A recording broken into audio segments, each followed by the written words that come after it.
আমি আমি আমার ডিস্ট্রিবিউটার সঙ্গে আসছি। আমার ডিস্ট্রিবিউটার আইএল কোম্পানির থেকে আমি আসছি। এই হচ্ছে আমাদের সিনবা। এটা হচ্ছে কি পোকার ওষুধ। এই যে হচ্ছে করলা ক্ষেত, এই কাকার করলা ক্ষেত। পরশু দিন এই কাকার ক্ষেতে আমরা এই সিনবাটা স্প্রে করেছিলাম।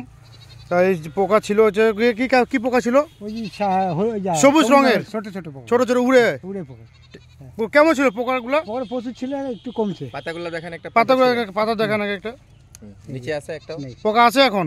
মানে এই এই গাছটা যে ছিল পুরো পোকা লাগেছিল, এখন কি পোকা ওষুধ আছে? পোকা আছে কিরকম? না না, পোকা নাই। আপনার নামটা বলুন। কার নাম? তোমার নামটা? আমার নাম রমানন্দ বর্মন। বাড়ি? বাড়ি চোঙারখাতা খাগড়ি বাড়ি। চোঙারখাতা খাগড়ি। এইটা এক সাইডে এক ট্যাঙ্কি আমরা ডেমো মারছিলাম, যেই সাইডে আমাদের ডেমো মারা নাই সেই সাইডের পাতাটা দেখাইতেছে পোকাটা এখনো আছে। হ্যাঁ, ওইটা দেখো উপরে আছে, ওই সাইডে। কোন সাইড? ওই সাইডে আসি পোকাটা দেখি।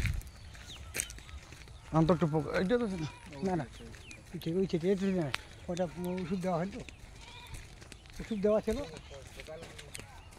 কোনটাতে দেখি? যেটা স্প্রে করা না ওইটাতে দেখি। স্প্রে করা হলো তো। এই যে দেখেন, এই যে এই খুব প্রচণ্ড পোকা। না এদিকে এসে বলছো, এখানে এই দেখা আপনারা দেখতে পাচ্ছেন পোকা কি হারে পোকা আছে। এই ক্ষেতে একই ক্ষেত, ইনারি ক্ষেত। এখানে এই সিনোভাটা স্প্রে করা হয়েছে, এই যে আইএল কোম্পানির সিনোভা। ঠিক আছে, এই পোকার জন্য স্প্রে করা হয়েছিল। কাকা স্প্রে যে করা হয়েছিল সে কিন্তু হালকা ঝিরিঝিরি বৃষ্টিও পড়তেছিল, আর রাতেবেলাও বৃষ্টি হয়েছে। হ্যাঁ, তারপরেও কাজ হয়েছে তো।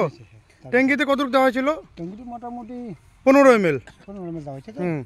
আর মোটামুটি জমি গেছে এই 10 শতক। 900। মানে যেখানে স্প্রে করা হয়েছে আর যেখানে স্প্রে করা নাই পার্থক্য কি বুঝতে পারলেন? পার্থক্য আছে, এটাতে পোকা আছে, ওটাতে পোকা নেই। পোকা নাই, তাই তো? তাহলে এই ওষুধটা ভালো লাগছে কি? ভালো লাগছে, ব্যবহার করবেন? ব্যবহার করব। আশেপাশে চাষিকে বলবেন। আচ্ছা, ঠিক আছে।